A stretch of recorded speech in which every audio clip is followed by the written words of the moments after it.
Okay, welcome everyone to Cybersecurity with the Python and the Microbit. This is the first session of a 3-session workshop. And so that's 3 sequential sessions that we'll be attending all 3 of, or watching the video recording to get caught up. If it ends up that you can't attend every single one, that's fine. With you today is me, Andy, Ari Alvarez, and Stephanie did not end up making it to the list. Sorry about that, Stephanie. That's all right. All right. But we'll I'll make that right in a couple of slides. Here is an example of how I would like everyone to set up their windows. And it doesn't have to be exactly like this, go for what's going to be comfortable for you. But this is a best first approximation. On the left side of the screen, or really on one or the other sides of the screen, it's probably a good idea to have your Zoom meeting tiled with a Chrome browser that has a couple of tabs of python.microbit.org/v/2 editors going. And so to do that, what you'll want to do is up in the upper right, and since I'm screen sharing, it's probably filling your whole screen too. So in the upper right, there's going to be a view button in Zoom. Click that and select exit full screen. Anybody, please correct me if I use the wrong terminology there. When you exit full screen, it should give you a window that you can move around. And so what I would recommend is moving that window off to one side of your screen, filling about half of it. And then what you can do is you can hit the little maximize button on Zoom when I'm presenting and demonstrating. That way you can comfortably see the whole thing and nothing will be too small. But then there will be some other parts during the workshop where we'll do some interactive activities where I'll basically demonstrate something and I'll chat you maybe a Python script to run on your microbit. And so you'll want to, in that case, go ahead and instead of being in full screen, go ahead and exit the full screen with this little middle button, and then you'll be able to see what I'm doing and also follow along and do it on your computer. And always feel free to either chat or just unmute yourself and jump in and say, hey, Andy, can I have another minute, so that I don't go too fast and leave several of you behind. Okay, so with that said, let's go ahead and start by connecting our microbits and opening a couple of, basically opening a Chrome browser and then opening a couple of python.microbit.org editors. We have a couple of questions about setup. Okay. First is a request to put the slides in the chat, which I can do here. But the others are we using version 2 or version 3? And I assume that's for the Python editor. Yes, and so we'll be using version 2 of the Python editor because that's what we have hundreds of pages of tutorial that supports version 2. We can't really switch that to version 3 without being in between school terms. And so we're going to stick with version 2 at the very least until through the end of summer.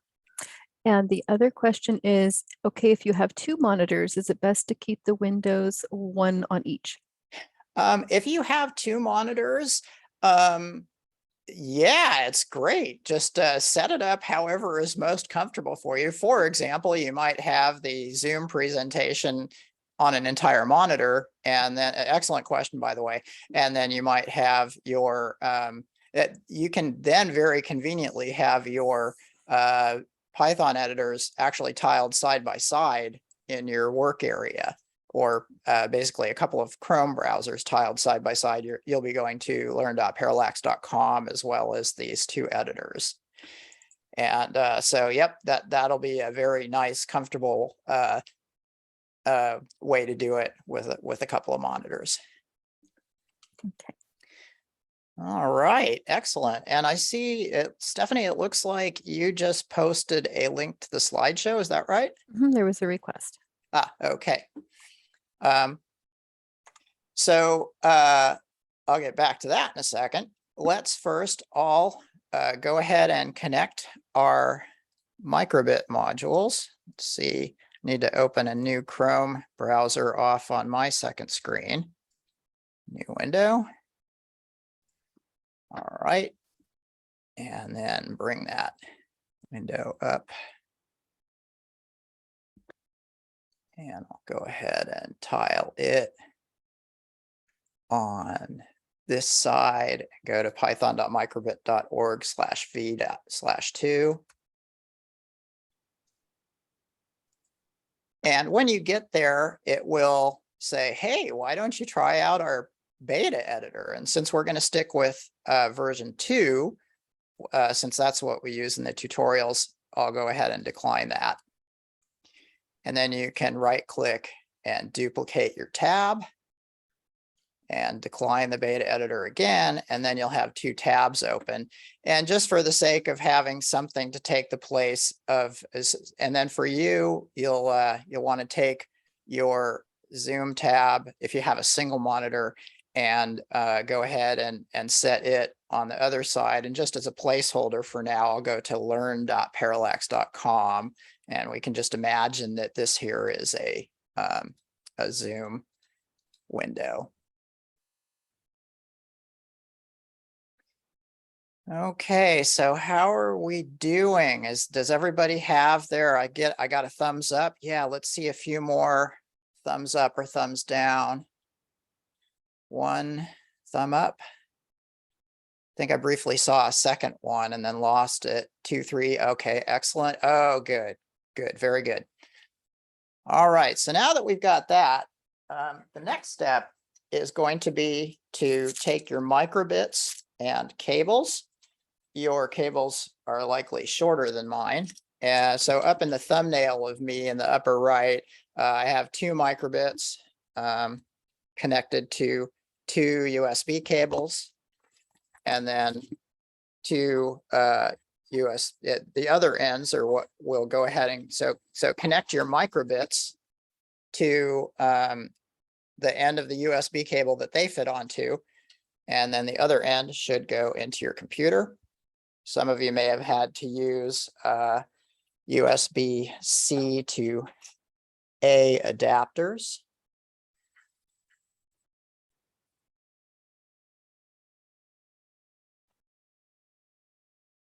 Okay, and when you plug it in, it may well open up a file browser or 2 for you.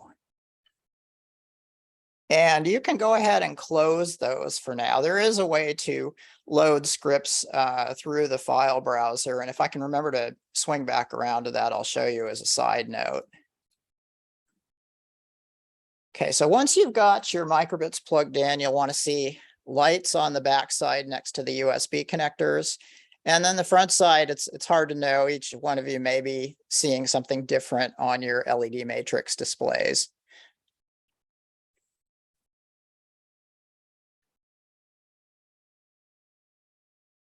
Okay, once you've got them plugged in,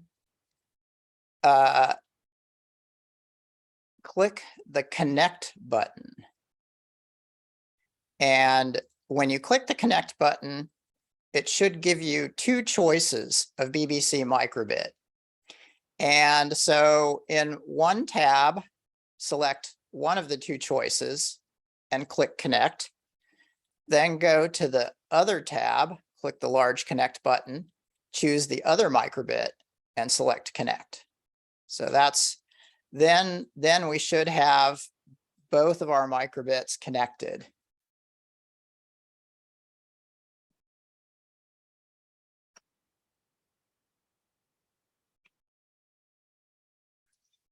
And go ahead and just hit that thumbs up button as soon as you've got that, as soon as your connections are made. Got 1 thumb up.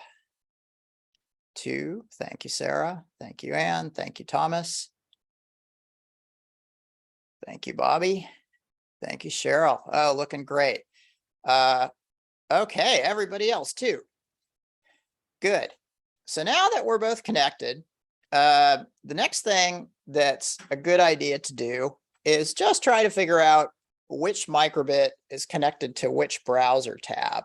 So up in the thumbnail of me, I'm holding up my 2 microbits. And so if you go to the first tab and click flash, now that you're connected, that button will appear. It'll flash, and then one of the microbits will start displaying the default message from the default script, hello world, and then a heart, repeating over and over again.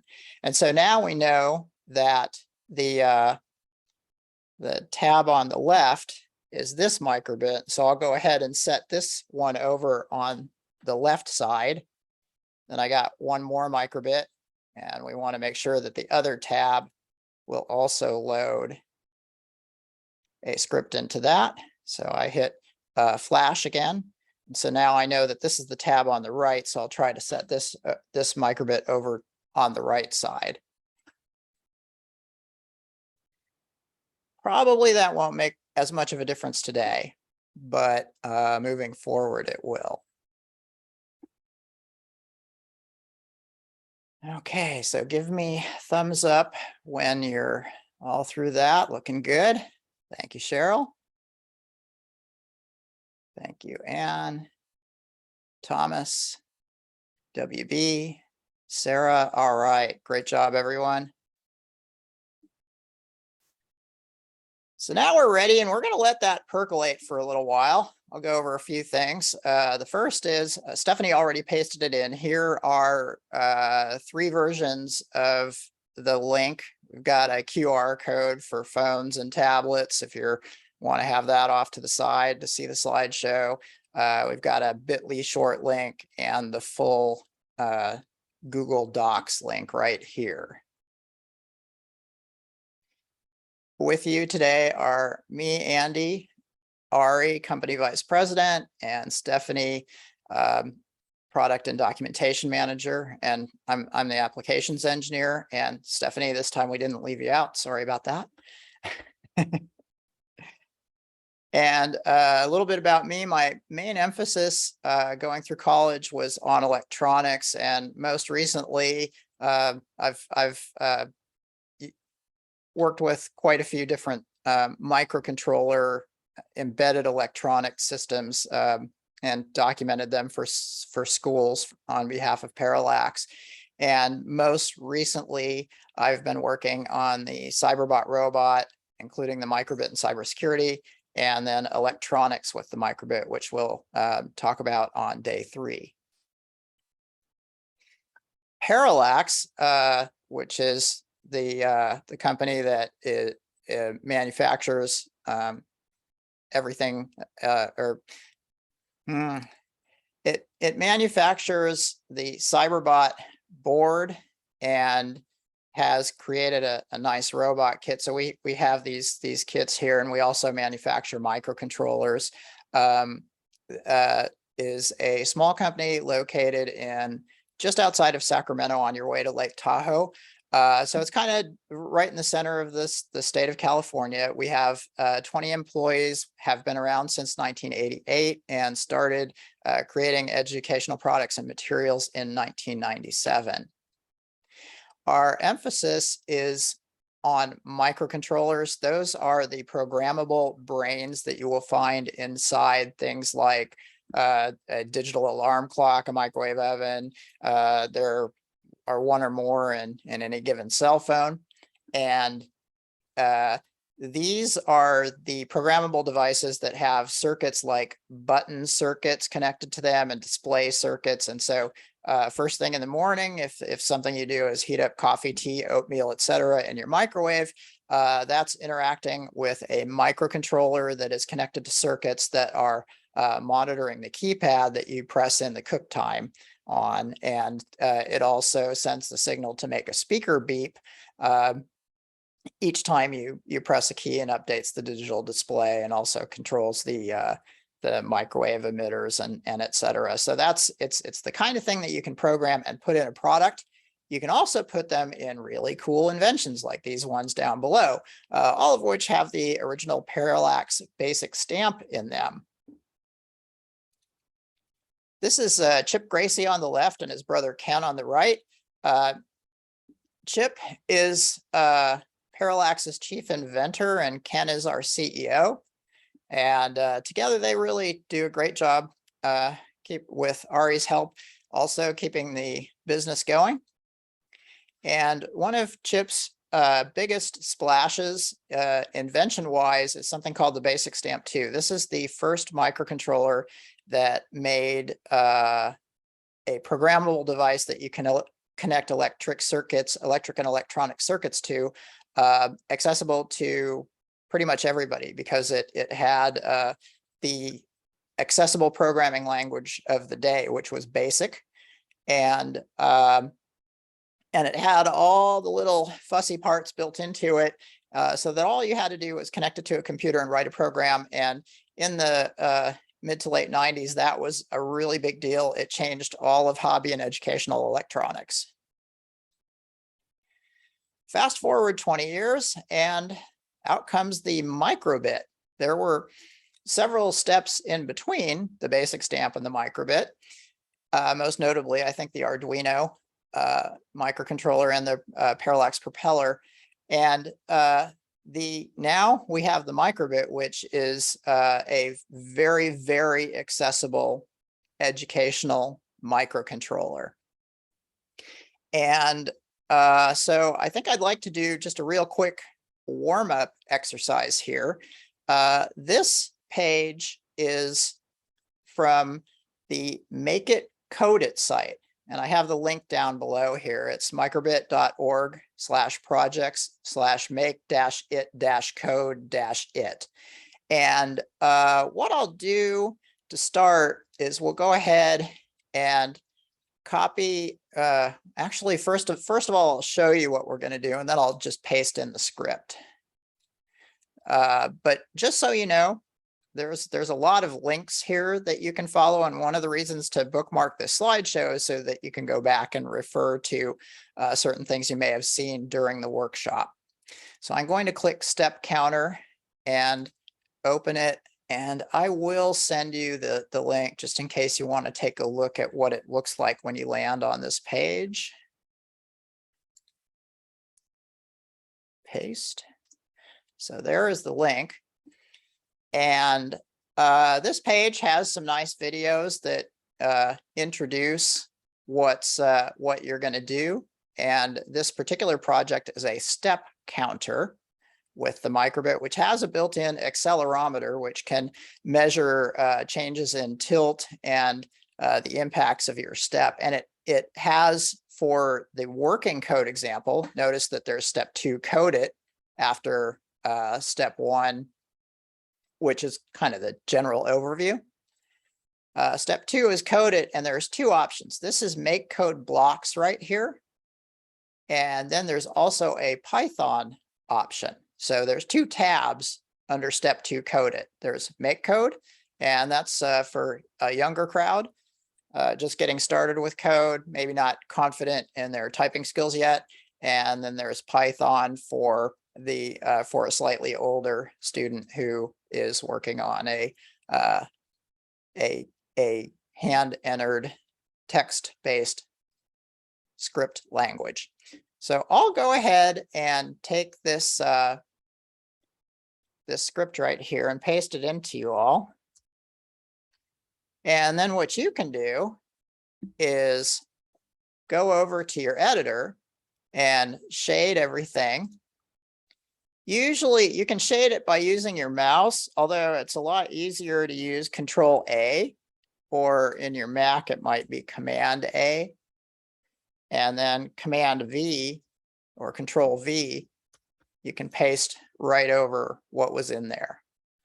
And I'm going to repeat that in the microbit on the left. Control-A, Control-V. And zoom in a little bit here. So again, this is in your chat. Go ahead and copy it from your chat and paste it in, and then hit flash, and then take the microcontroller. If you use the left tab, grab the one that you set aside on the left. If you use the right tab, grab the one you set aside on the right. And then what you can do is take that microbit with its built-in microcontroller and accelerometer, and each time you shake it, it will count it as a step. So each time I'm shaking it, looking good, 3 steps. I like it. And that's an example of one of many, many activities that we can do, or that students can do at the very entry level with the microbit. And having them do a bunch of these, aside from, getting, so it's a great icebreaker. It brings on some enthusiasm. They have a lot of fun playing with it. They start getting curious about how to program it to make it do what they want it to do. And then every one of these activities starts with a working example and then extends into encouraging them to customize the script so that it does what they want it to do. So the next thing we're going to do is this one is called Send a Smile. So I went to this Send a Smile tile and open it. And incidentally, this is, if we go to make it code it, by following that link on the slide, you can, for example, select all of the examples that are done in Python. And then for finding Send a Smile, that's a radio. So we could have sorted by accelerometer to get to that step counter application. And for Send a Smile, I want to look at all the radio applications. And now let's see if we can find Send a Smile. There it is. It's the simplest and therefore first one. Go ahead and paste you in the link and then paste you the script as well.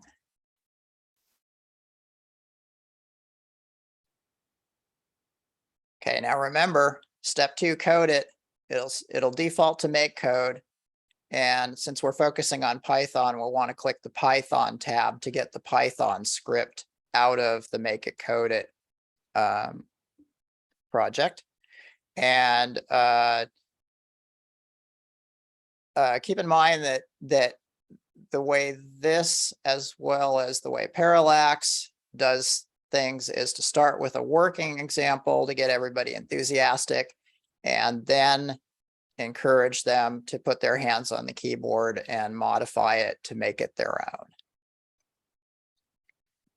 So I'll go ahead and paste this in here.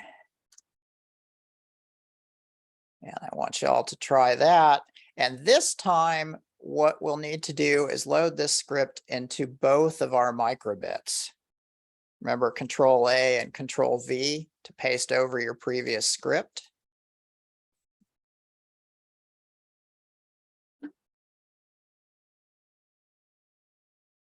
And once you've got that going, go ahead and flash them both. So you'll go to both of your open python.microbit.org tabs and click Flash. And wait for the script to load. And I'm getting a little bit ahead of myself, but notice on line 10 that it says if button A dot is pressed, clear whatever's on the display and send a smile. And then it's basically saying each time through a repeated loop here, everything below and indented will be repeated over and over again. Below this while true, it says, hey, message equals anything the radio might have received. Well, if we have a message, if it's not none, then let's display a happy face. Otherwise, let's check if the button was pressed, clear our display, and send a smile. And so I should have loaded both of those in already. And so we want to find button A on our microbit. And if I press button A on this microbit displays a smile. if I press button A on the microbit that received a smile, it sends its smile. Oh, looking good. Yeah, so you can go ahead and bounce the smile back and forth between the two microbits, like so, by pressing the button A on each one. Another really nice icebreaker activity. Do go ahead and give me a chat or a shout out if you need me to slow down a little bit. Let's see. Actually, let's take a quick survey. How's everybody doing? Have you? I know that Cheryl's got it. Okay, good. Thomas and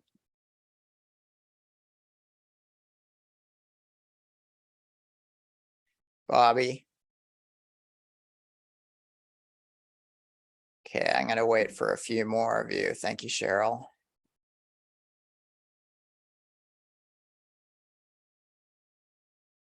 You all right, Sarah?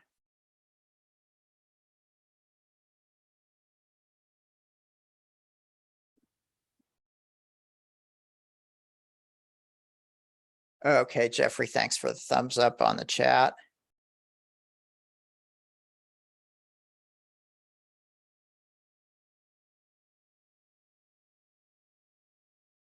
Okay, so I have one person who says I'm on two devices. Okay, so they are moving away from the Arduino to these microbits. I was one of those teachers started with the Bobot basic. We still, okay, so so there's a couple questions here. That the first one is about having your script. You want to have the same script that I sent through on the chat. I'll send it one more time. You want to have the same script running on both microbits in order to bounce that smile back and forth, because the script has both transmit and receive. And then when you hit the A button on one microbit, it should send the smile to the other microbit, and then vice versa. And so try to get that going while I answer the second question, which was about the basic stamp, the Arduino, the propeller, and the microbit.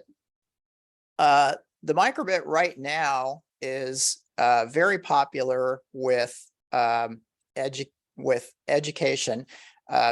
It's a great little device. It has a number of built-in features: a built-in Bluetooth radio, a built-in accelerometer for tilt. It has a compass, little display, buttons, touch sensor, microphone.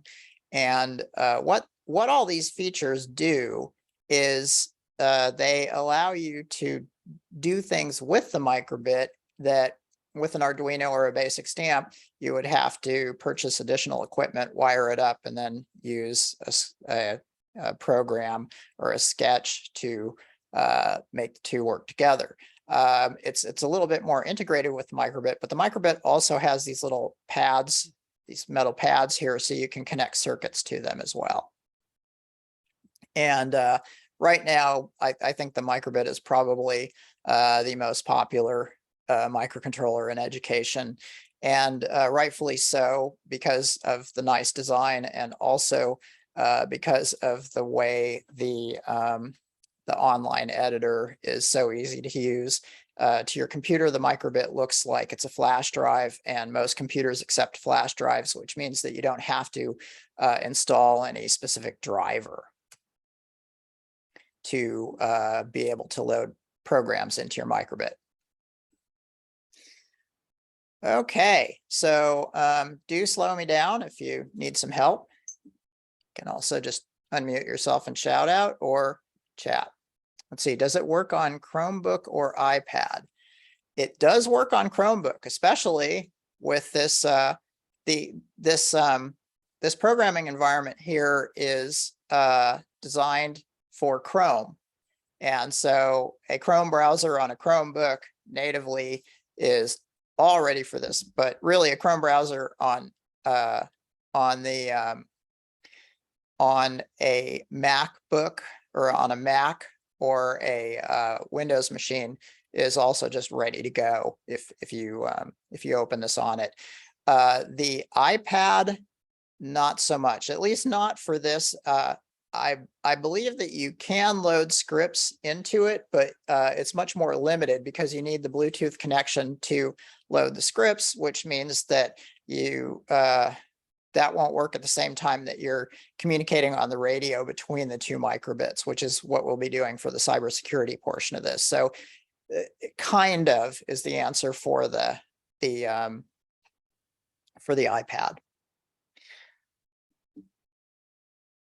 All right, so this is an example of some of the this is one of many examples of stuff I talk about during the microbit only workshop. So this goes into detail for the middle school level on getting started with the microbit using the resources, which are vast, that are available at microbit.org. Now, just a little kind of overview of where the Parallax Cybersecurity falls in the scheme of things. I made a little depth chart here, and the most topical treatments, and this is, I'm kind of making a few sweeping generalizations because it's true that the Parallax material starts at the very beginning. And so a student can go sequentially through it and be just fine. And the microbit also does have, the microbit.org does have some more advanced materials in it. And then cyber.org is fairly nicely placed in the middle. They do cover a range of items and many of their lessons have both middle school and even slightly below middle school for the microbit up through high school. And Chuck Gardner from cyber.org will be here with us on Friday to show us their resources, how you can sign up for them. They're free resources to United States teachers. And so just hang on till Friday, and then you'll see some of their material. And yeah, they're coding fundamentals and then cyber literacy 1 and 2. Coding fundamentals uses just the microbit and has a cybersecurity section to it. And then and also it has both make code and Python versions. And then cyber literacy 1 and 2 with the cyberbot has Python mainly, unless something's changed. And it is, well, basically we'll have you just hang tight till Friday when Chuck comes through to show you the whole thing. That'll start at about 4:10 p.m. Now, Parallax does go a little bit more in depth. Now, I mentioned, yeah, we start at the beginning, but some of the code examples for the computer science and cybersecurity emphases will be a little bit more in depth than what you'll see in the cyber.org or the microbit tutorials. And so I want to emphasize with this slide that what we are doing is a little bit higher level, certainly more towards the quick on the uptake middle school or high school levels, whereas cyber.org is a little bit more in the middle, and microbit is in general working on a younger crowd.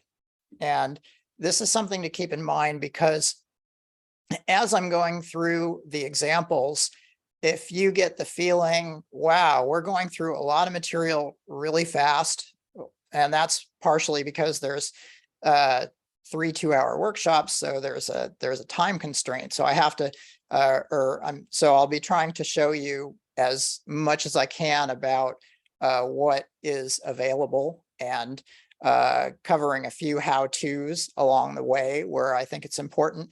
And if you feel like you need material to fill in at lower levels, there is both cyber.org and microbit.org that is going to have some lessons that you can use to amend or lead up to some of the material that we offer. So today we're going to do intros, a few microbit basics, and then mostly computer science topics. On Wednesday, we'll move into cybersecurity. We'll finish cybersecurity on Friday, and then we'll have the cyber.org demo and talk about educator resources, upcoming workshops, how to purchase microbits, cyberbots, and those kind of things, questions and answers, and the wrap up. So just to finish up the introduction, Internet of Things devices. It's something, there's a lot of cybersecurity lessons out there that are focused on kind of an IT track and hardening corporate networks. Well, there's also IoT devices, and since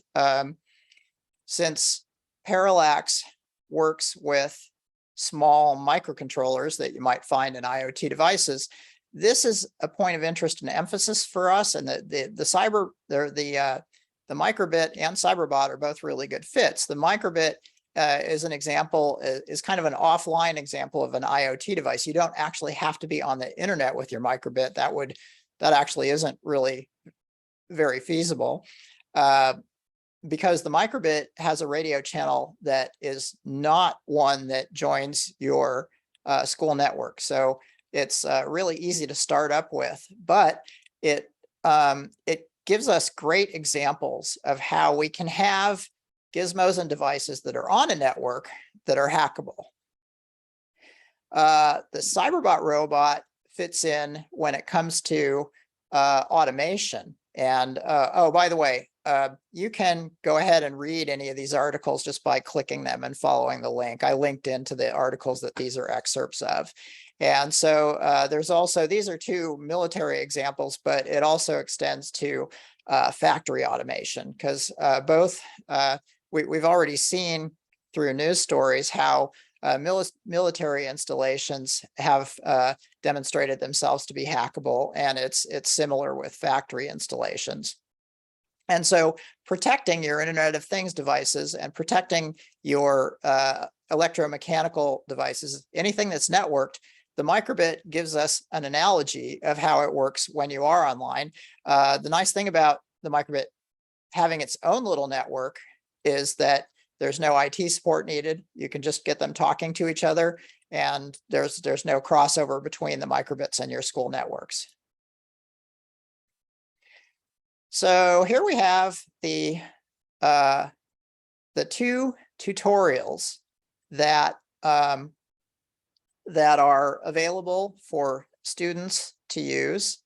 And I encourage you as teachers to go through the material as well. Learn.parallax.com/cyberstudents will show you the Cyberbot tutorial series as well as the cybersecurity tutorial series. One side note about this is if we look at the Cyberbot tutorial series, that uses our Cyberbot robot in addition to the microbit. So here is, see if I can zoom in on that a little bit.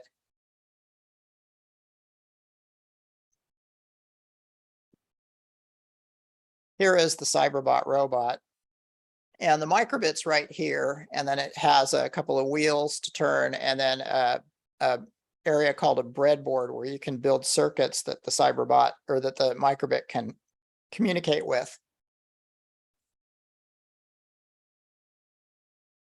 And this is a superset of the lessons that we'll be looking at today. There's a lot of basically what we did was we started off with the Cyberbot robot as our vehicle, please excuse the pun, for delivering the basic computer science and cybersecurity materials. And what we noticed as we started using this in the classroom is that there were some areas where we focused on just the microbit. And so what happened is we took those chapters and put them in a smaller book, and each of these tiles will take you to a chapter. And you have been in your homework looking at the Writing Microbit Programs chapter. And incidentally, these are prerequisites. So this is mostly computer science material. And then the main lessons, we work on learning how to use the microbit radio, and then doing some cybersecurity stuff. We have encryption, sniffing attacks and defenses, and brute force. And there's also a malformed packet attacks and defenses chapter that we'll take a look at. It's ready to be posted to this page.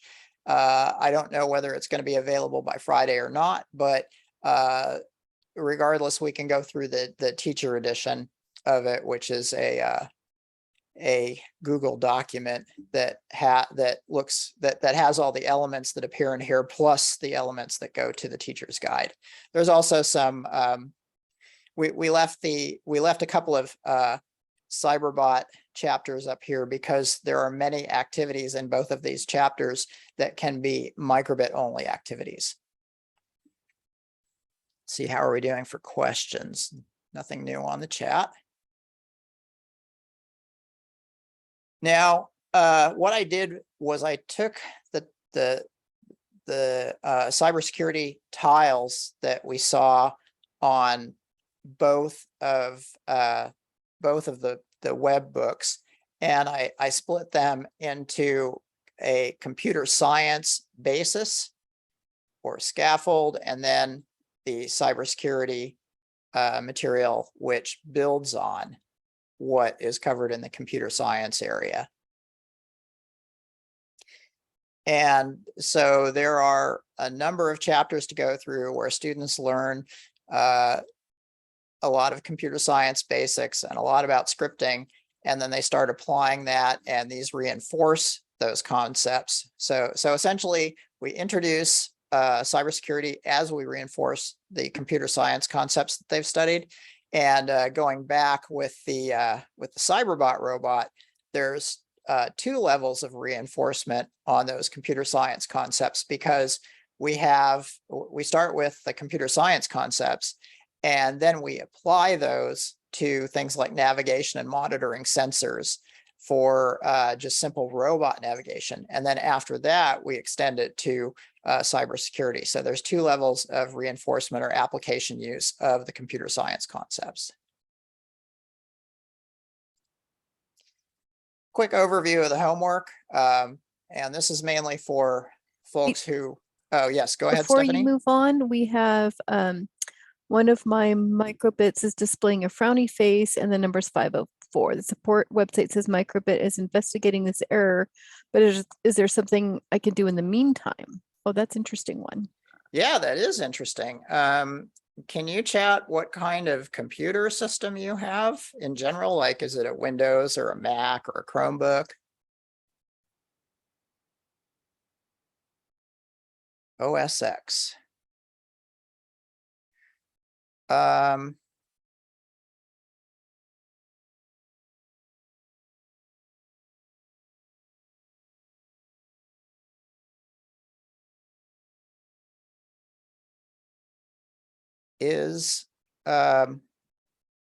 Will one microbit do for the moment, and then maybe we can look into that on the break?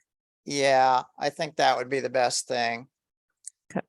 I know you have a way to do a hard reset on them. I don't recall though. Yeah, the thing I'd try is to basically go to the new, unplug your microbit, plug it back in, go to the new editor, python.microbit.org/v/3, and try just taking this code and clicking send to microbit, and it'll guide you through the sending to microbit process. Then it's going to take a few seconds. It'll take like 20 seconds to load it the first time. And the hope would be that you'll see that display.scroll hello. And then you can go back to version 2 and load the script again. And hopefully the symptoms will just go away. And then, yeah, either during the break or afterwards, we'll go ahead and take a closer look at that.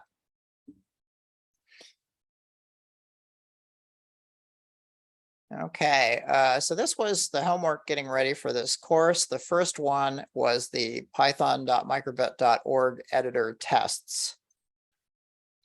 And so this should look familiar to all of you.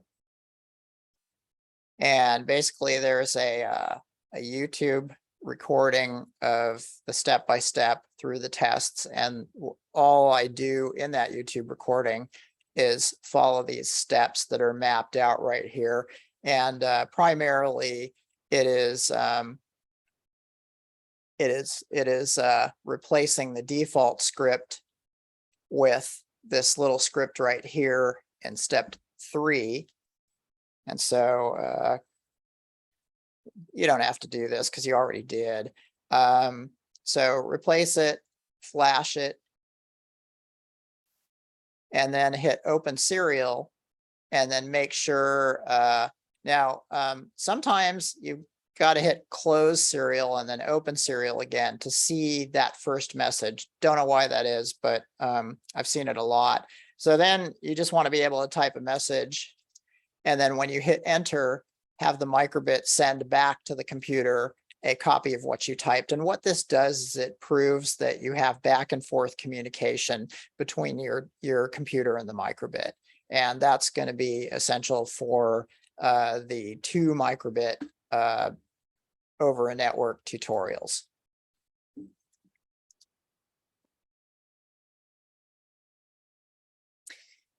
And then in addition, on the homework, we also did a version where we connected both microbits to our computer and had one show that it's microbit A, and then the other show that it's microbit B. And we wanted, if you have a single computer, to be able to connect both your microbits, as you saw earlier. And then last but not least, there was a few select topics from the programming basics chapter, just to get an idea for those of you who have not programmed in Python before, how it works to communicate, remember, calculate, decide, repeat, and etc. And these were very short selected examples, typically from the first page of each activity in the chapter. And what I want to do is I want to show you how that might work. So for example, in the communicate, so here's the chapter. We have writing microbit programs, and then here's the list of activities in that chapter. And when we get to LED matrix, which is communication, scrolling text, we had you just simply type in a script that has display.scroll hello, and then the LED matrix display on the microbit should have displayed hello for you. And just to recap that, or to recap this whole chapter, so all the activities really up to here, count and repeat. There's also constants and comments, which is just important for documenting documenting the code you've written, and push buttons and functions are a little bit more advanced, and a little bit of talk about global or variable scope near the end, which I'm going to skip for now. We'll go through count and repeat. And so what I did here is took a little sample from each of these activities and put it together into a script that I will copy and paste. And by the way, you see that here I have a screen capture of the script, and this is a little extra. This is not part of any chapter. It's just essentially pieces of each chapter. Let's see if I can copy and paste this to you.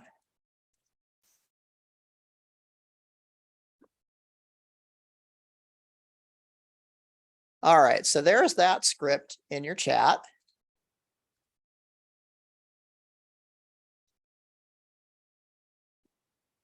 And so we can select all and paste. And this is a much longer script. And what I'm actually going to do is have it pasted into one editor, and I'll put it on one side of my screen. And go ahead and just watch me. Don't run this script just yet. I want to show you what's happening here. So I'll go ahead and run the script on my left tab. And then open the serial, and I don't see anything except for a stray character, but closing and reopening gives me, try one more time. Well, close.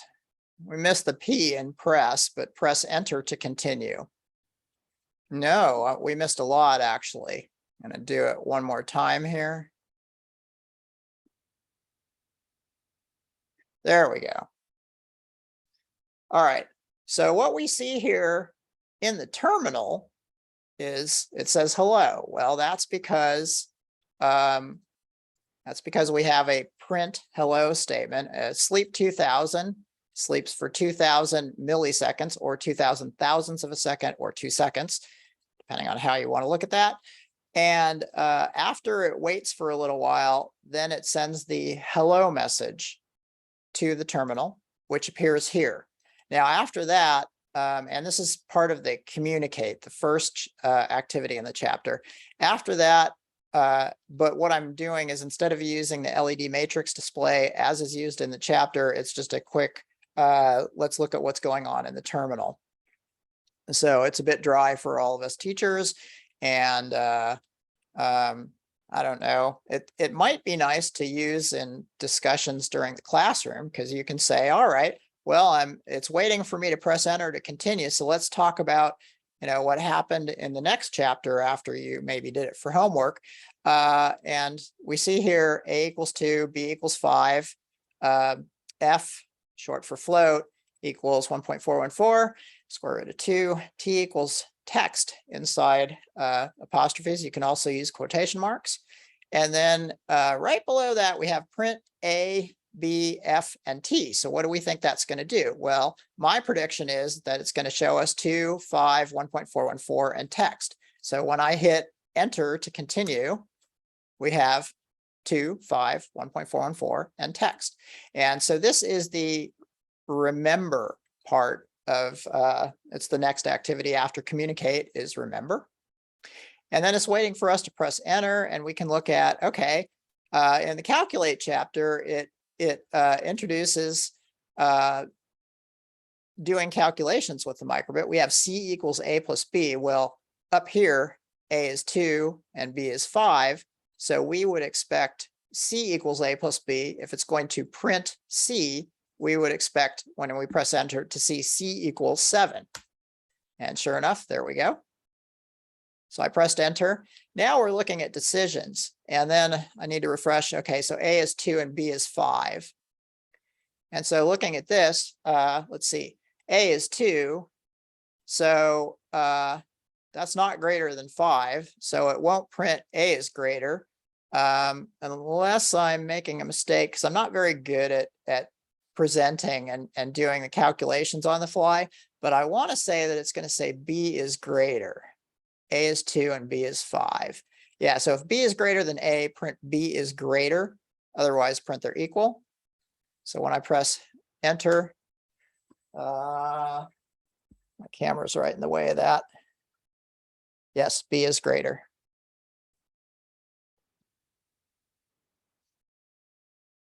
Then we get to our repeat. So a repeat loop, oh, incidentally, if I wanted to say B is greater twice,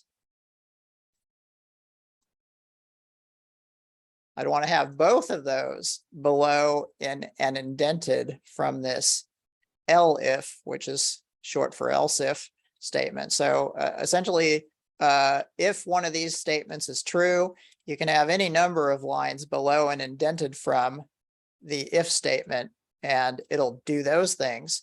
And then it'll skip to the end. So if this is not true, but this is, it won't do this thing. It'll do these two, and then it'll skip out of the rest of it. So that's how an if, elif, else statement works. And you can just have a plain old if, or if plus elif, or if, and I believe else, but I haven't tested that.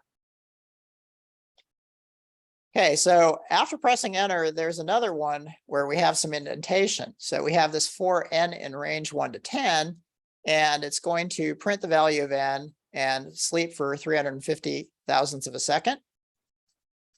And n is going to count, and it's easy to kind of assume that it's going to count from 1 to 10, but because of the way programming languages tend to work when they index through lists, it works better with this in range to do whatever you're going to do when n is 1, and it'll go through and say, okay, I'll print 1, n equals 1, then sleep 350, then go through and check. All right, well, is n equal to 10 yet? No. So we'll print n as 2, and then it'll auto increment through. It'll make n 3, print 3. And when it gets to 9, yeah, it still prints, but when it gets to 10, it doesn't. So it'll print 1, 2, 3, 4, 5, 6, 7, 8, 9, but not 10. And that's something that's a little peculiar to Python if you're familiar with basic C or well, basic or C are the biggies. So if I press enter, I want to see it count to 9. There we are. And then last but not least, most applications like your alarm clock or microwave oven are operating inside an infinite or endless loop. And so this is a little thing about variable scope, which was the very last activity in the programming basics chapter. And we have n here as the thing about n inside a for loop is that this variable n only exists for the sake of helping this little segment of code count. After that, n disappears. And so in order to make it appear to continue counting from 9, I have to actually declare n globally down here. So it's local inside this for loop, just this little part. And then to keep counting with n, I said, well, n is 10. And then while true, and it'll go ahead and repeatedly print for as long as we let it. So we start at 10, and it's just going to keep on printing as long as we let it print new values, and it'll count up and up and up. And when it gets to 4 billion and change, it will, or maybe 2 billion and change, one of those, it'll wrap around again. But at this rate, that would take way too long. And so that is kind of a summary of what we did in the homework. And I hope that maybe this clarified a couple of things. How is everybody feeling about Python, either as something that you already know, or that maybe you'd want to go through the tutorials and learn? Did this kind of give you just a little bit of a leg up on being able to look at the script and kind of be able to think about what it's doing?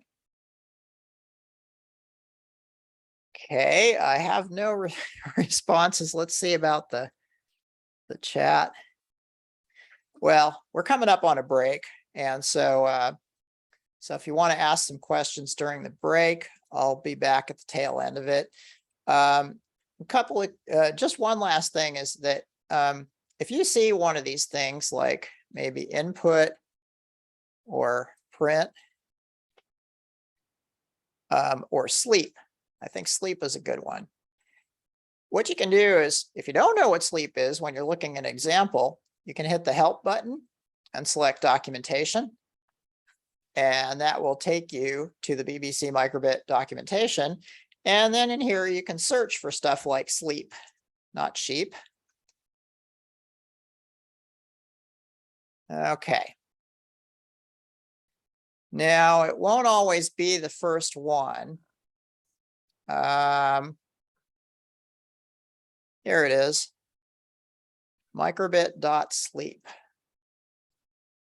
So if we take a look at this, it will explain sleep. So here we have sleep where we have a value of n and it's going to wait for a number of milliseconds, and it explains how milliseconds work and how it pauses the script execution for that amount of time.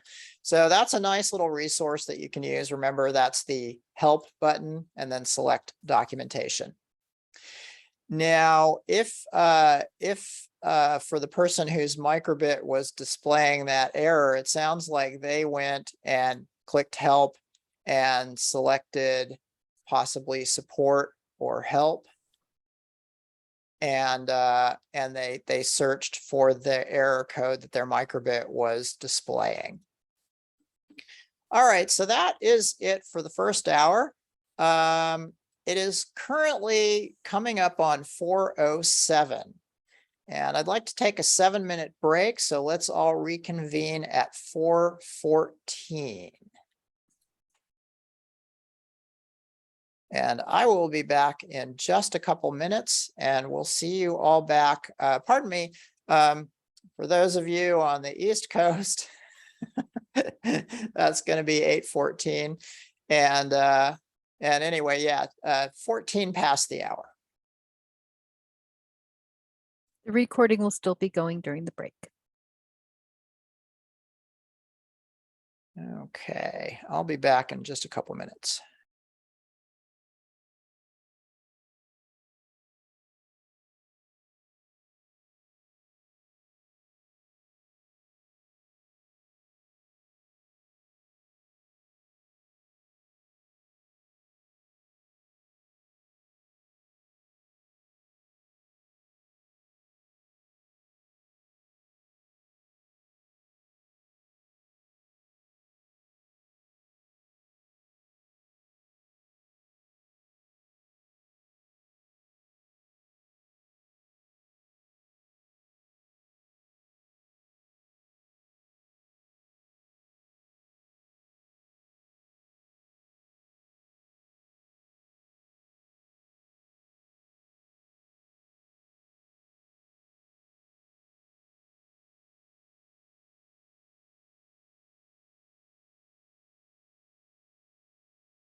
Okay, Bobby, I'll send you a chat.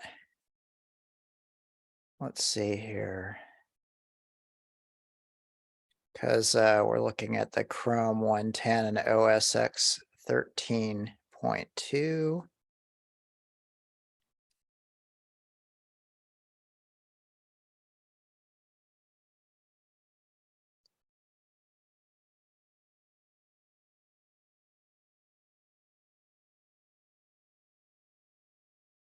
And I'm checking if trying to load a script with v3 of the editor worked.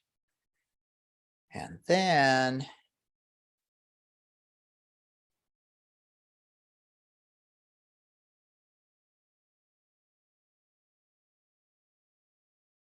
checking what OS X I'm on. A little older.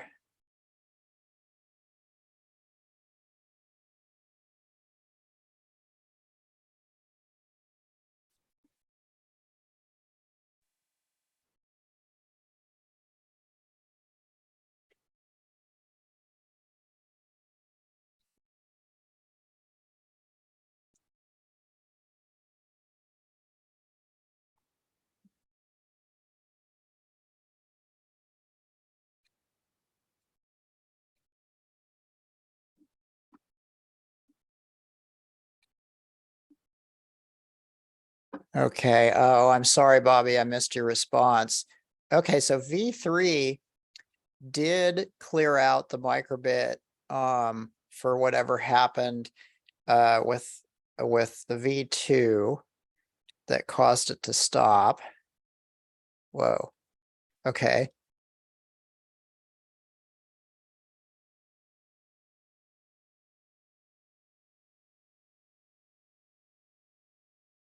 So it looks like Bobby switched to v3 and is just kind of figuring out the equivalent of what I'm doing in v2, which works.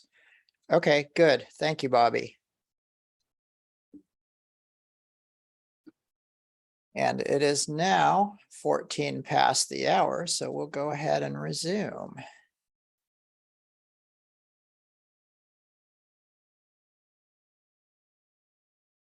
Ah, yes, we just talked about the microbit documentation.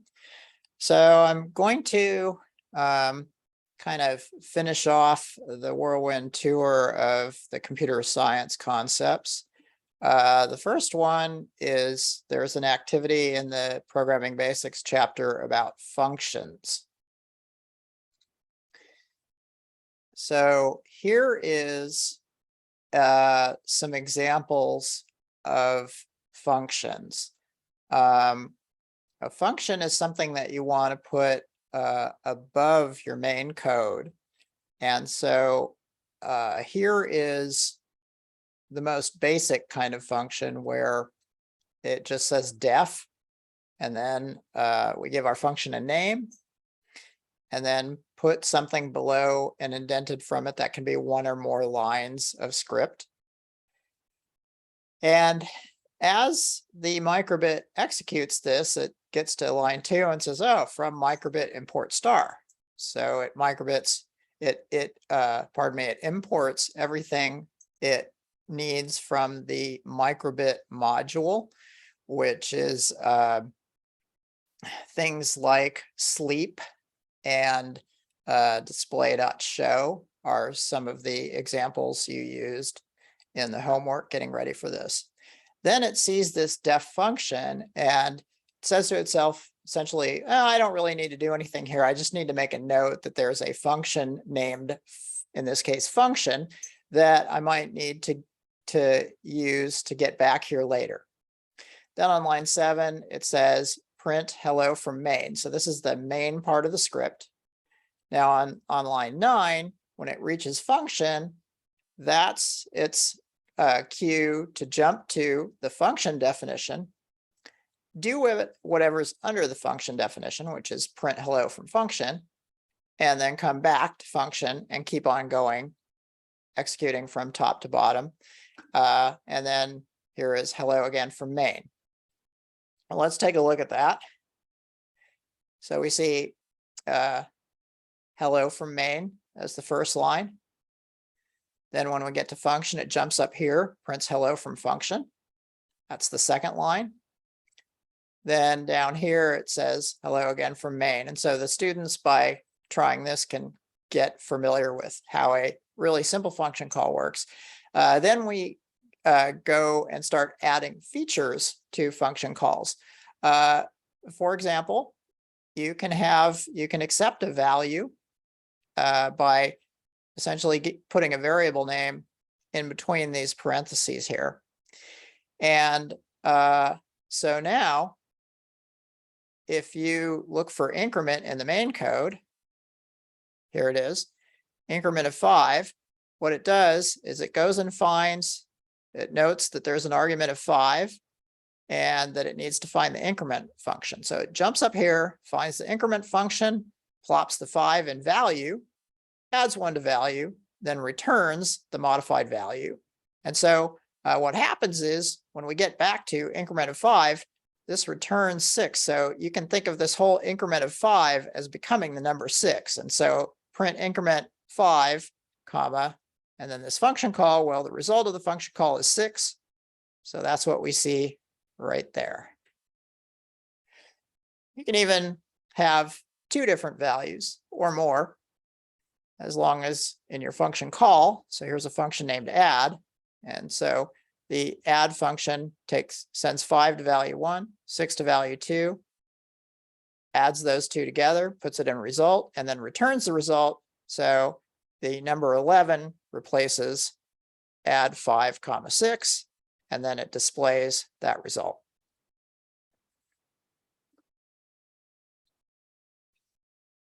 Now, for those of you who are interested in objects, we do not need to understand objects for the sake of the cybersecurity material. So what I'm going to do is, in the interest of time, I'm going to skip through these slides. And if you want to hang out after and talk about objects, we can go through these code examples. I'll just say that the microbit and MicroPython is an object-oriented programming language. And one thing that objects do is they give us the ability to have these nice little things in our code. So here is a module that has a couple of objects, and you can create objects, and then they have methods attached to them. And this is, again, and it's an important computer science concept, but it's something that also, if you haven't worked with objects, it takes a while to wrap your mind around. So I'm just kind of trying to give an overview here. And the next slide, I think, will crystallize it a little bit, because in your homework, you've already been working with objects quite a bit. It's just that the objects are tucked away in modules that you cannot see. They're simply added using the from microbit import, or in the case of this custom object, from adding import star. And so what an object does is you can set up an object, and then each object will have a method. And in this case, the objects that we've set up have an increment method, which allows you to press the A button, and it'll increase the count of A by a value of 2, or increase hit the B button, and it'll increase the count by 3.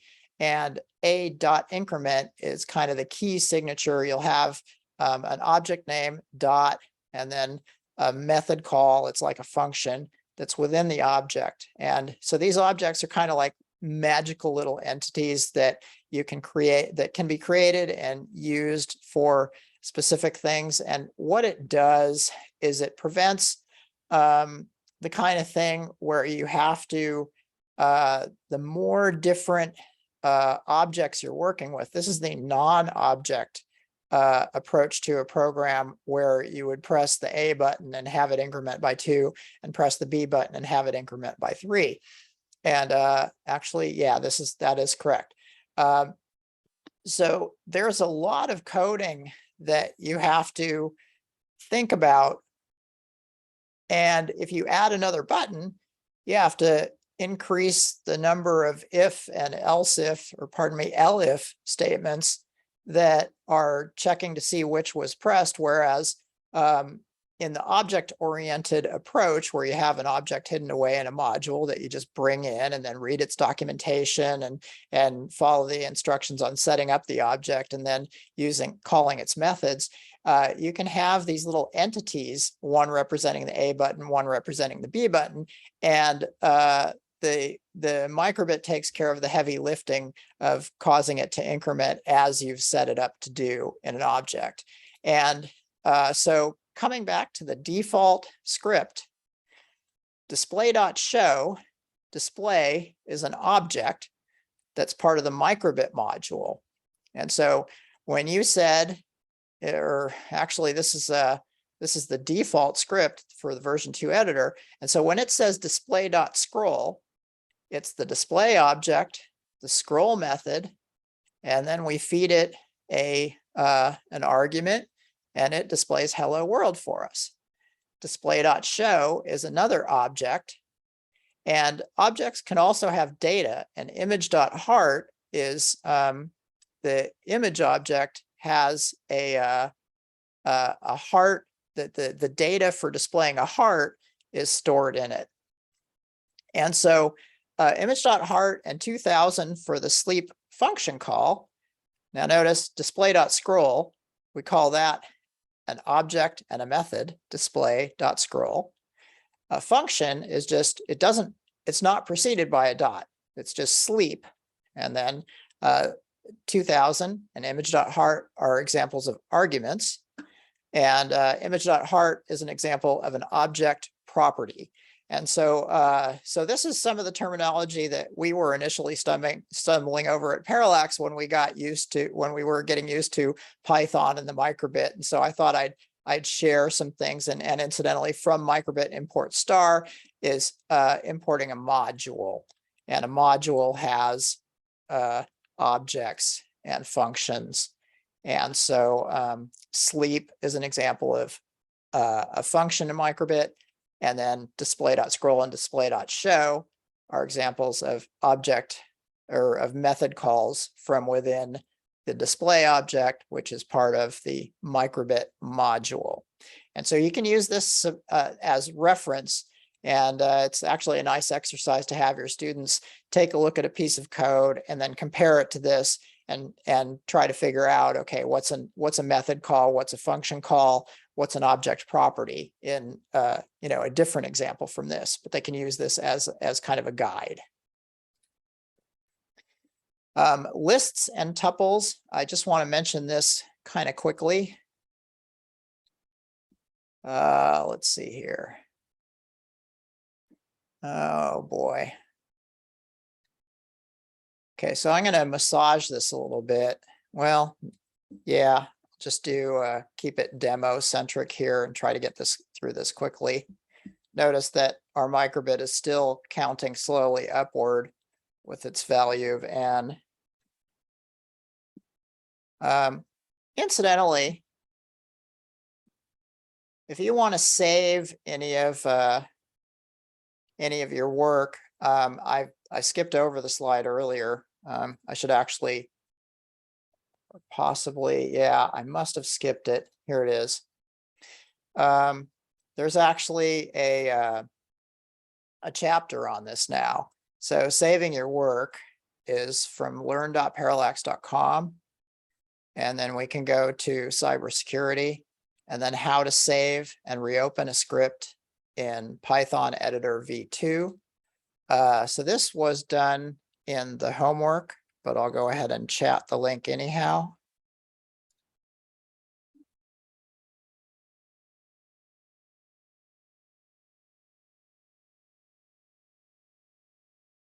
There you go. And this takes students step by step through naming their script, saving and reopening it. And the way it works is essentially, if you want to save or open a script, the first thing you want to do is name your script by putting something unique in place of the microbit program default name. Then you can hit load save.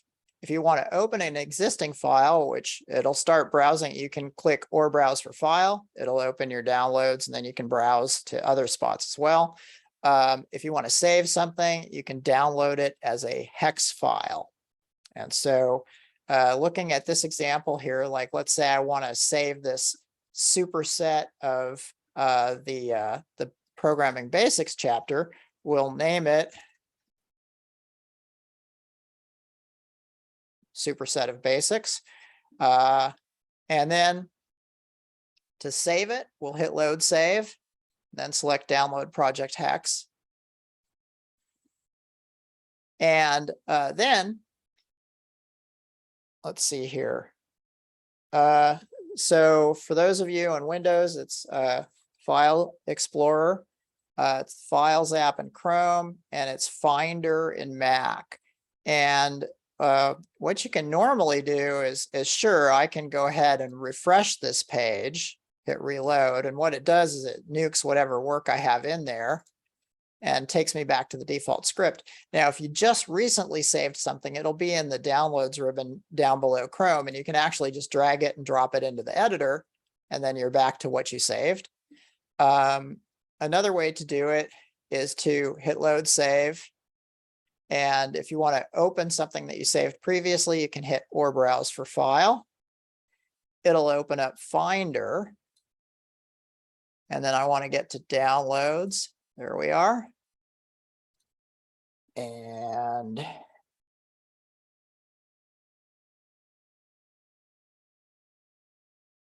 here we are with superset of basics.txt. When I double click that, then zoom back out, we see that it's reopened in the Python editor. So that's how to name, save, and reopen.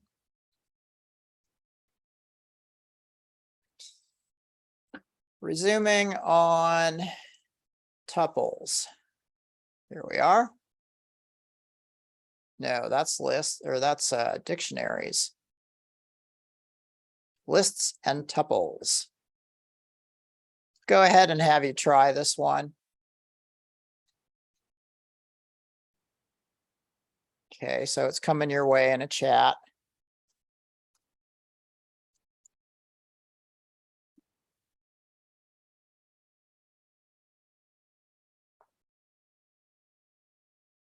Okay, I'm going to paste it into both my editors. I'll have to click close serial here.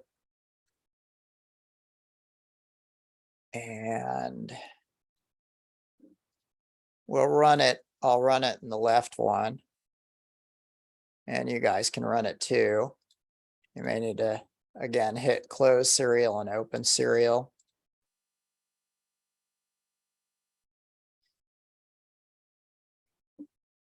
So a tuple is simply a set of comma separated items, and they can be your common variable types like an integer, a floating point, or a string. And so tup equals this set of items. And when we print the tuple, and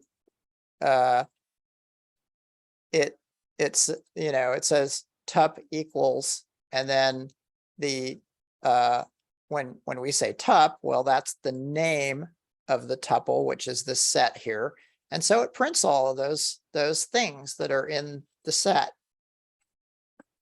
Trying to be careful not to say list, because list is the next thing we'll talk about. Now, so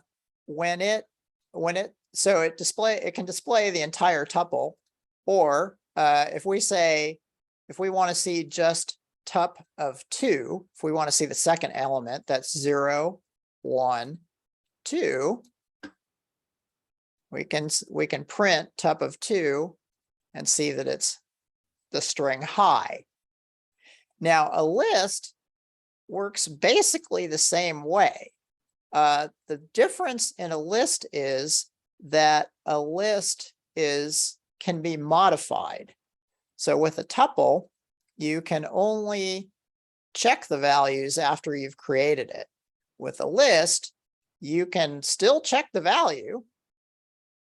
So we'll print the list, and then we'll take lists of 2.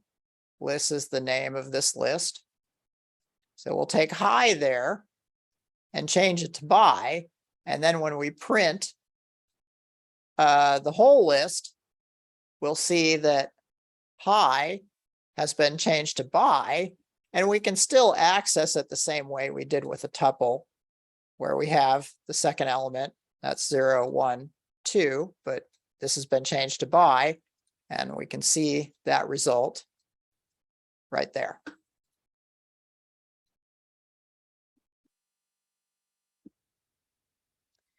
So that's an example of lists and tuples. They're similar to arrays, but they are somewhat more powerful. They're actually objects.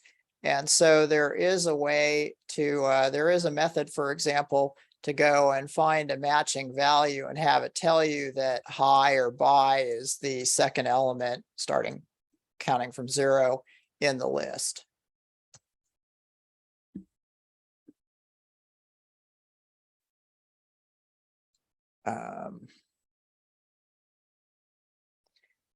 Here's a clever little lists and tuples application. And we all have microbit version 2. So we don't need to use alligator clips and connect it to a speaker. We can actually just try the script. And what you'll need to do is scroll down until you find this example. It's too large to paste into the Zoom chat. So I'm going to simply paste the list into the Zoom chat. And another interesting thing is my speaker automatically rejects the audio from the microbit. So even though I'm going to go here and play it, I'd like some of you to try to unmute your microphone and put the microbit close to it, because maybe one of your microphones won't filter it out with its automatic gain control, and we'll actually be able to hear somebody playing it. Let's see here. So I pasted in this address. Again, you'll want to scroll down until you find the example, and then copy the whole thing, including that bottom music.play of notes. That's a method call. And notes is the list. And the list is being passed as a argument to the notes.play or the music.play method. We're importing music. And so hopefully for those of you new to Python, that'll start kind of to make a little bit of sense, although we've been really running through this very quickly. Connect. Flash.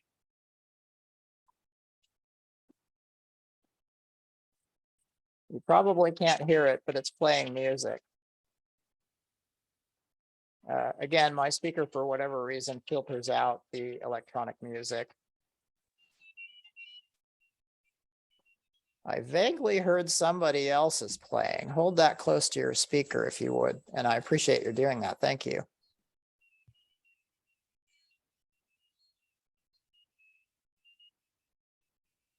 Nice. Okay. Can I get some thumbs up of who got that going? Good job, Cheryl.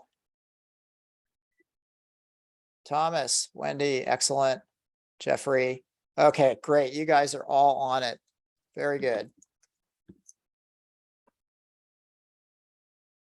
I forgot to mention the speaker earlier. That's yet another thing that's built into the microbit, along with that microphone where you can clap.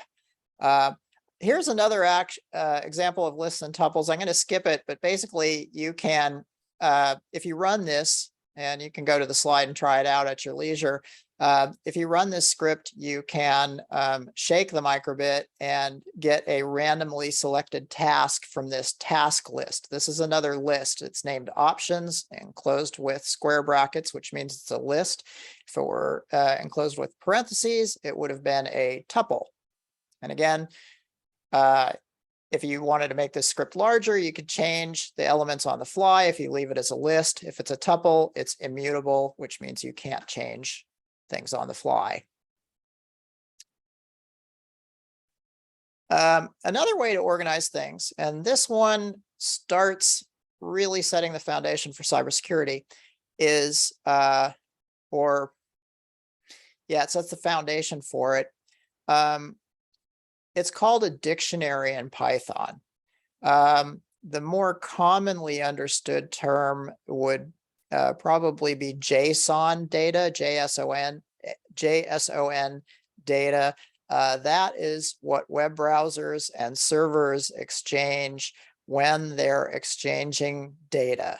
And JSON data, or a dictionary in Pythonese, has a key, like here's a score, that's a key, and then there's a colon, and it has the value of 1000 that goes with the key score. So key score, value 1000.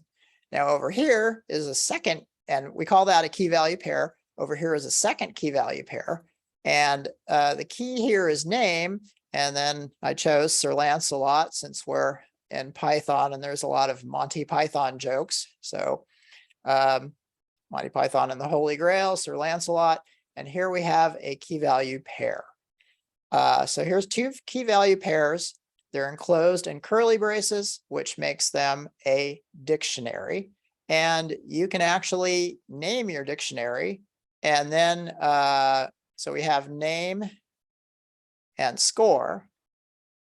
And the dictionary's name, so those are keys, name and score. The dictionary's name is info. So with a dictionary, you can say, well, I'll create a variable named number, and then go and find me the info key and give me the corresponding score. So what would get loaded into number is, where's info?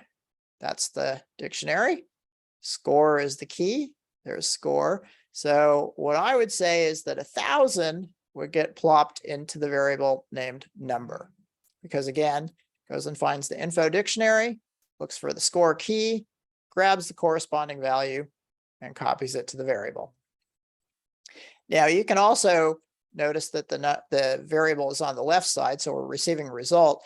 You can also say, well, hey, what's in our dictionary, the score key inside the info dictionary can be changed to 1, 2, 3, 4. So if it sees, if the microbit sees this, it will essentially go and find score and change 1000 to 1, 2, 3, 4. You can also even use a key that isn't in there, and it'll automatically add a key value pair. The reason this is important is, again, because browsers and servers exchange data using JSON data, which is essentially the same as a dictionary. And so applications with your microbit, you can have a microbit server and a microbit client, and they can send data back and forth to support applications. It's also something that you will see with cell phones. So these are dictionary activities where students get to make some changes to their dictionary. And this shows what happens with the dictionary. I think I've explained it enough, and in the interest of time, I'm going to keep moving here. Exception handling is something where the microbit will throw an exception. It'll frown at you if your code has something that the microbit cannot execute. And so the way to fix that is to put statements that are suspect, that the microbit might not be able to execute, below and indented from the word try. And then you can handle that exception with immediately below that, you say except, and you can handle the exception. I'm going to have you read up on this, but this is the script that this chapter starts with.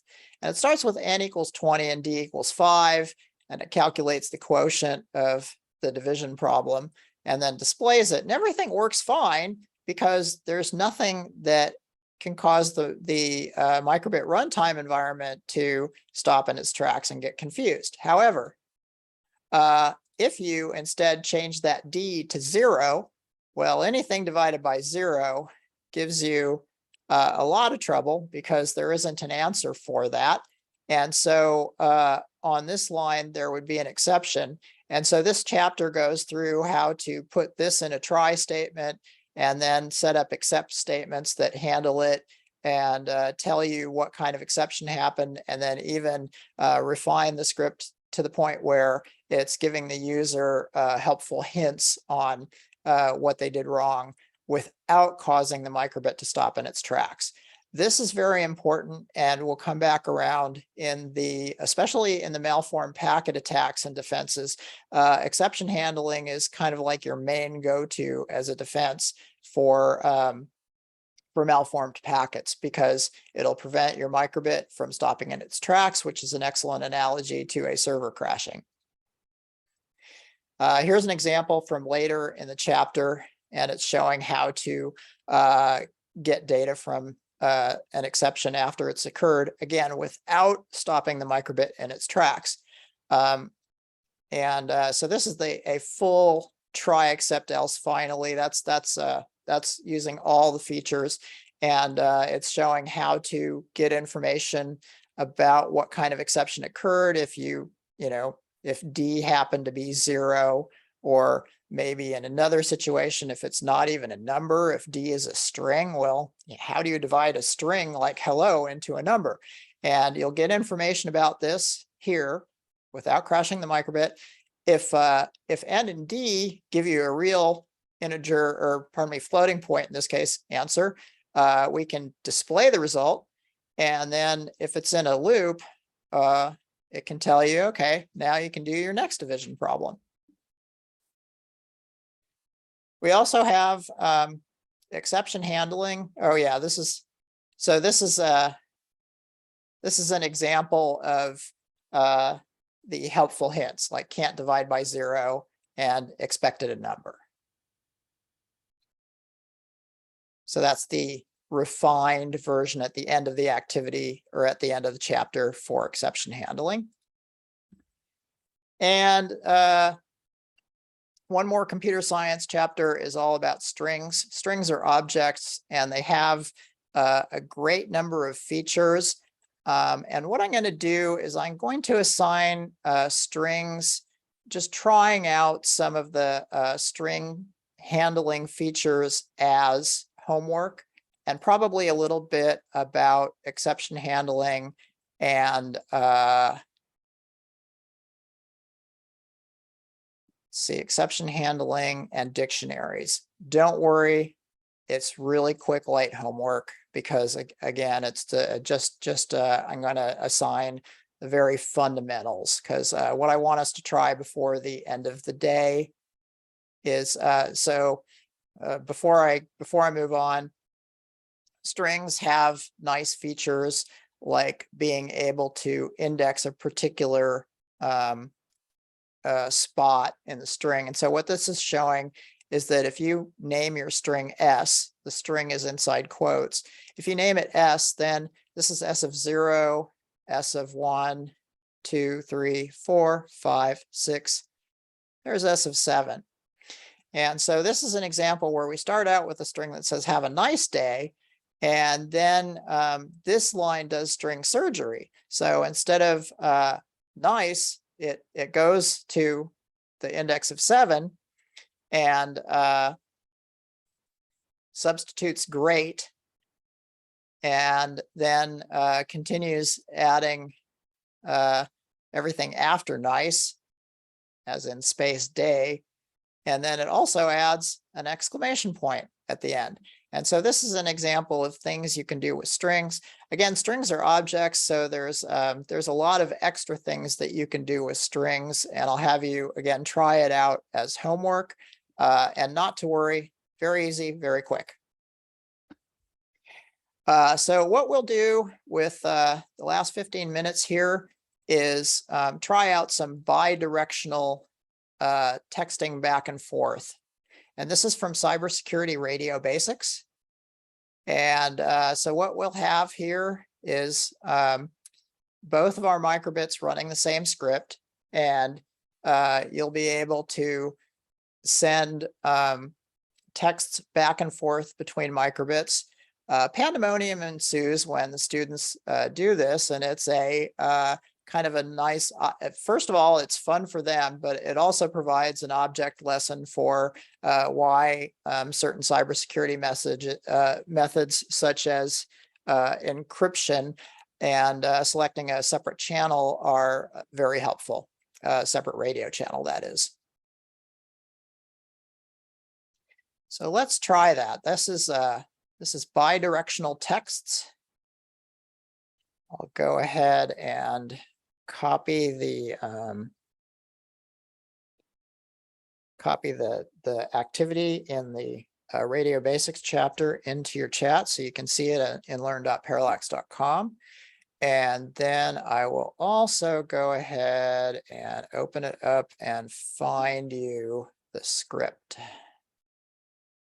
believe it's this one right here. So I'll paste that into the chat. And this is one where we want to have it in both our microbits.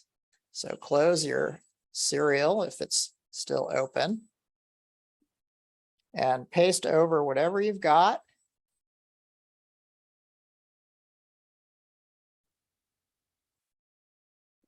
And then flash both microbits, and you'll probably have it like this, where you'll have two tabs. This will be a point where after you watch the demo, you might want to put them side by side. So we'll flash both of them and then open serial on both of them. And you may want to close and reopen the serial to have each one start from the beginning. Then you can type, hello, hi, I'm here. Whoops. Where might that be? And so just try that out. Make sure that, incidentally, this is the first of several applications, both microbit only in this case and robotic in the case of cyberbot applications, that start out on an open channel, which can easily be hacked. It can be sniffed. It can be brute forced, even if it's encrypted. And so students get to see, we'll get to see, and we'll see on Wednesday how that works. And how essentially, here's a thing that's open, just like the internet is fundamentally. And so everything that does go across the internet should be encrypted by the sender and then decrypted by the receiver. And so right now this is wide open. So if you had a third microbit, you'd be able to see this conversation as a sniffing attack. And so it's a vulnerable application, and we'll learn how to use encryption to protect the data.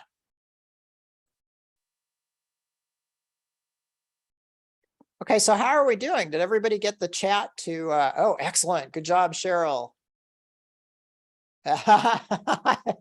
Thomas, I like your icon. Oh, Bobby, yeah, you guys are getting creative with the thumbs up. Thank you.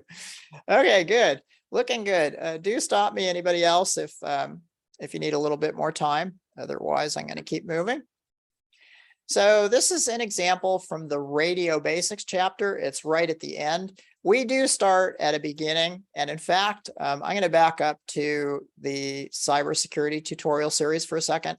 When you did some tests, those tests were essentially from Computer Microbit Talk. And so here's another one from Computer Microbit Talk that is a countdown timer. very common application. Smartwatches communicate with cell phones, and microbits can communicate with each other to do this. So the next one I'll paste in is the countdown timer from an earlier chapter in the prereqs chat. And it's very simple. All you need to do is paste it into one of your microbits and flash it, and then open the serial twice. And just start with a number of seconds to count down. I'd recommend keeping it in the single digits, like I'll do 3, and then the message lift off. And so it counts down, it says lift off, and then the program ends.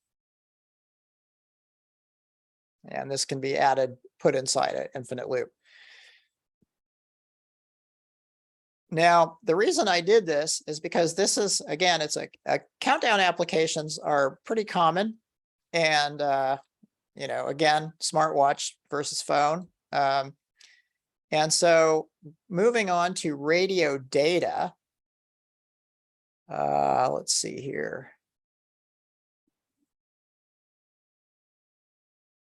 Here is the radio data chapter. And what I'm going to do is, no, sorry, that's radio basics. Here we have radio data. And what I'm going to do is show you how that much earlier example, we're fast forwarding, I don't know, 6 or 7 chapters. So we backed up 6 or 7 chapters, and now I'm coming back to just after radio basics. We have radio data, and I'm going to paste in the sender and receiver scripts. Oops, let's paste it to you all first.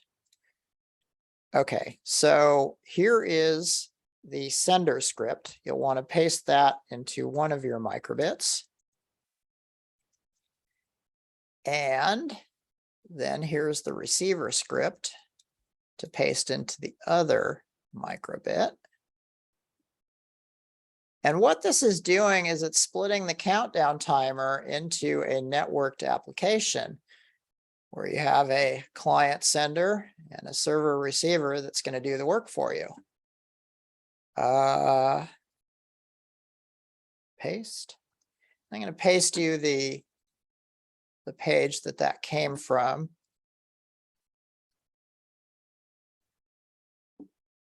All right, so now I'm going to go, and hopefully you guys are working on pasting the sender into one microbit and the receiver into the other.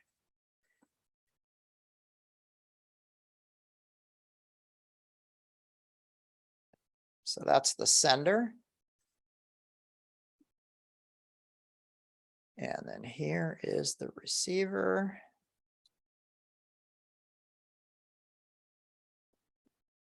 Guess I'll just get it out of the chat. No, so you can see me do it. I'll get it out of the web page.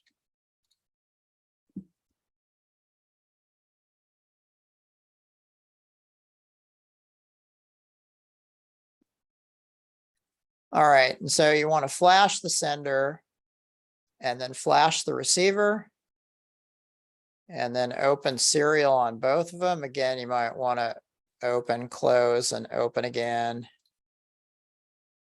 There we go.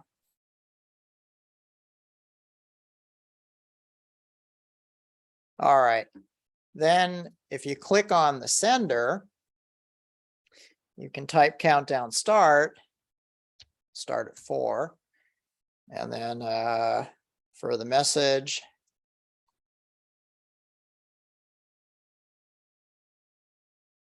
and notice that the sender is where we entered what we wanted the countdown to be, and the receiver is showing us the countdown. Now, the really important point in all this is that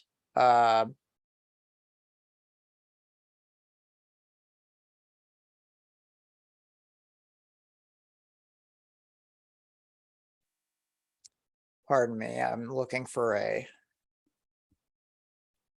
diagram to emphasize what's happening.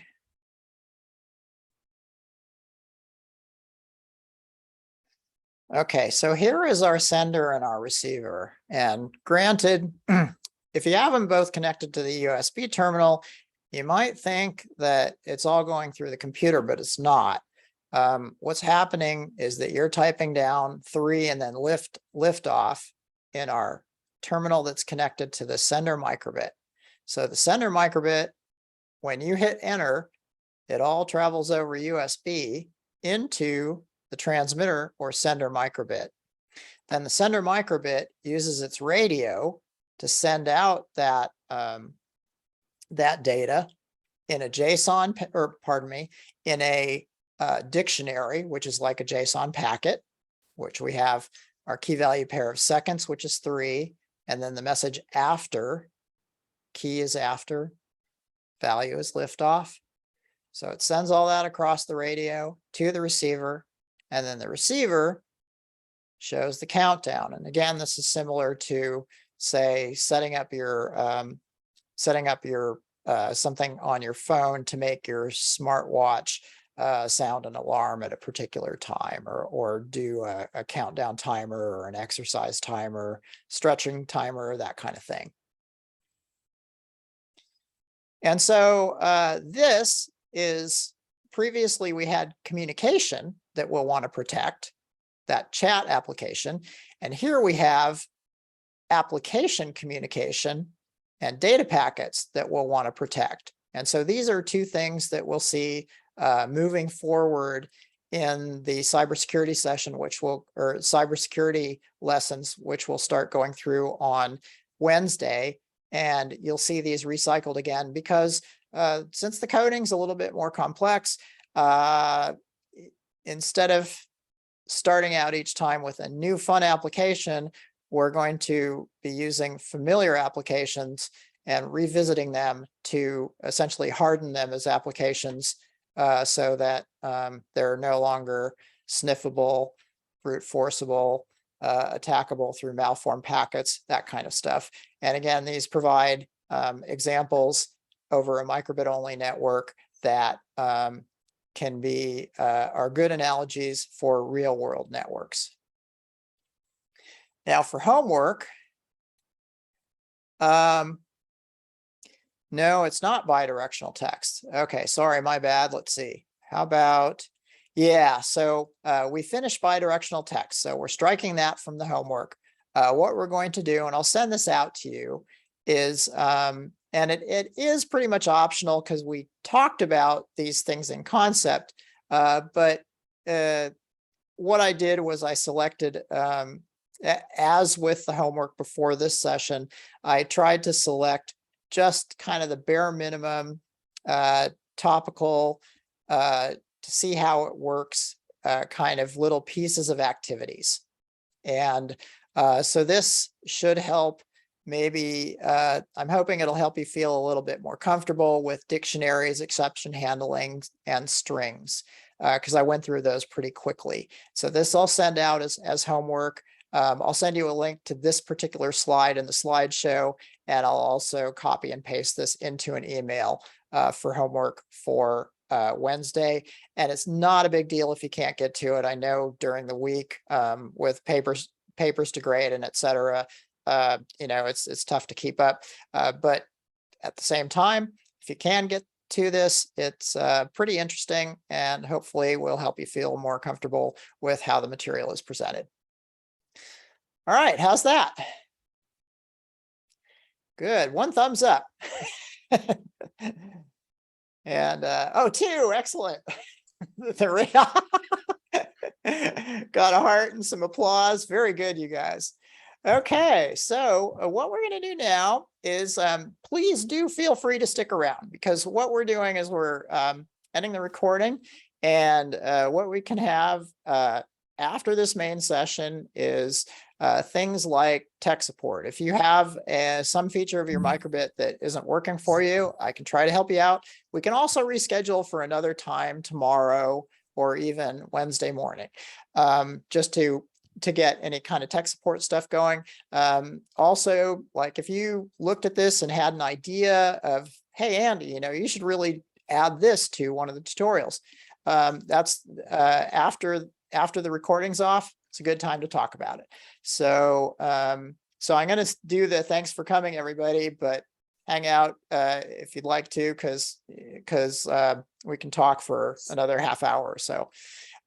If you want to hang around, it's also fine to just sign off either way. So anyway, thanks for coming, everyone, and we will see you Wednesday, same time, same Zoom link. So it's the same Zoom link we sent out that you came here today. Follow that Zoom link again, and we'll see you Wednesday at 3 o'clock Pacific, 4 Mountain, 5 Central, and 6 Eastern. All right, thanks for coming.